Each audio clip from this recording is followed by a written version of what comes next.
The air above the Red Kingdoms had changed. It was thick with grief, electric with fury. Arik's death had shattered something fragile. The distance the people had maintained from the Darinka war was gone. Now it was their war too. The mourning had lasted 3 days, and on the 4th day the first temple burned down.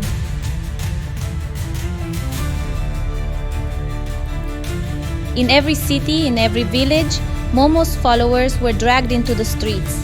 Their places of worship, once built in secret, were now exposed to the wrath of a grieving people. Mobs smashed them, stone by stone, altar by altar. Darinka didn't stop them. She remained at the top of the palace, watching the smoke rise as the flames consumed Momo's presence in her land. Her voice was calm, the whisper of a promise, an eye for an eye, and then she traveled north alone. The Red Queen, the most feared woman in the 1,000 Kingdoms, now walked as a nameless pilgrim.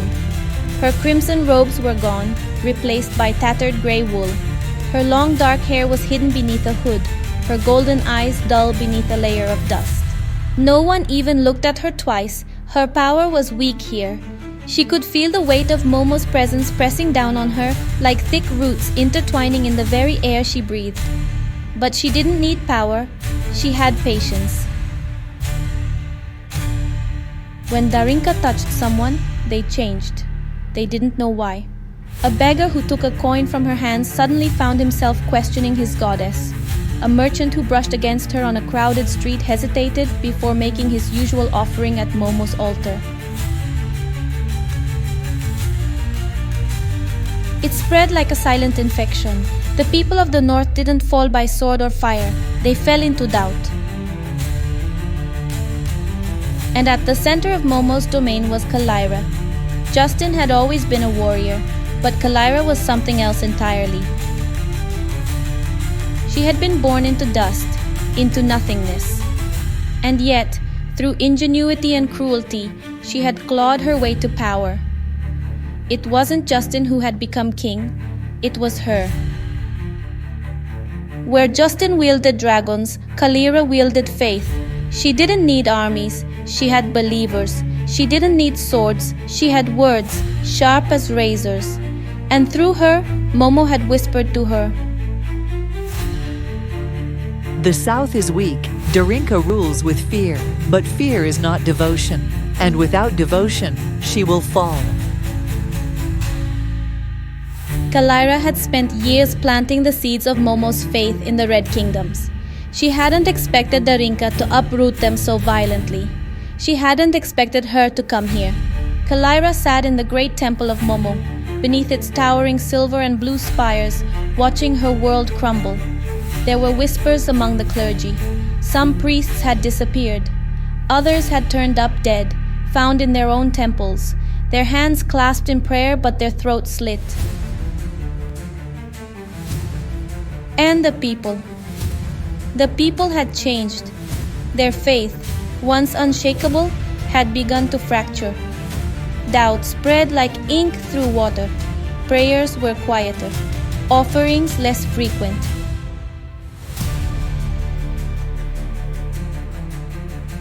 She knew why. Darinka. The queen was here, somewhere, unseen, hidden, tearing Momo's kingdom apart from within. Kalira stood up. She would end this. It happened in the heart of the temple. Kalira stood at the altar, dressed in white and gold robes, with Momo's sacred sigils glowing on her wrists. The air crackled with power as she called upon her goddess. Show me where the shadow lurks. And Momo responded. A pulse of divine energy spread throughout the temple, shattering illusions and unraveling disguises. And there she was, Darinka standing at the edge of the room, her hood slipping down over her hair, and her golden eyes burning like embers. The two women faced each other, a long silence stretched between them. Kalira smiled, slow and sharp. You shouldn't have come here, Queen of the South.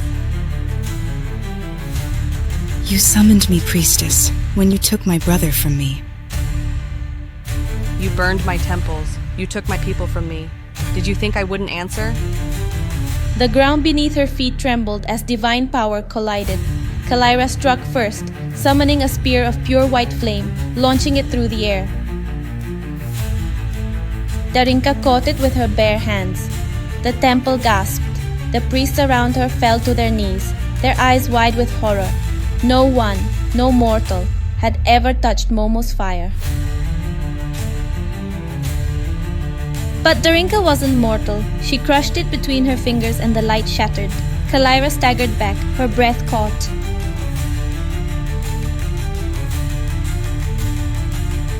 Darinka didn't stop. She reached out to Kalira and touched her. The moment their skin met, Kalira felt it. A sickness, a twisting, a deep crumbling of everything she was. Her faith, her certainty began to crumble. She tried to pull away, but Darinka held on. Momo is not your goddess. Not anymore, never again. Kalira's power collapsed. She stumbled, gasping, as the connection to her goddess severed. Darinka approached. You were the backbone of this faith. Now you are nothing. Do you think killing me will stop her? Momo will always haunt you. She won't. If I win the game, she won't be able to do anything to me. She'll have lost. Then he let go. Kalira fell to the cold stone floor, her body shaking, her mind crumbling. She wasn't dead, but she was broken. Justin burst into the temple moments later, sword drawn and fury raging. He saw his wife on the ground, Darinka standing over her, calm and impassive. Darinka, how did you get here? What did you do? I have taken from you what you have taken from me.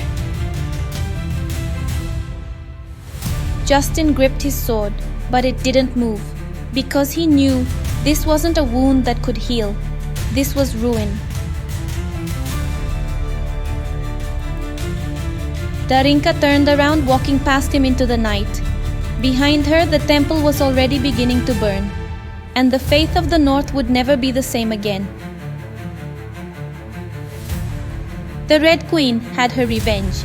Now she would take over the 1,000 Kingdoms. The story isn't over yet. Join us for the final chapter, where we'll see the birth of the legendary Empress of 1,000 Kingdoms.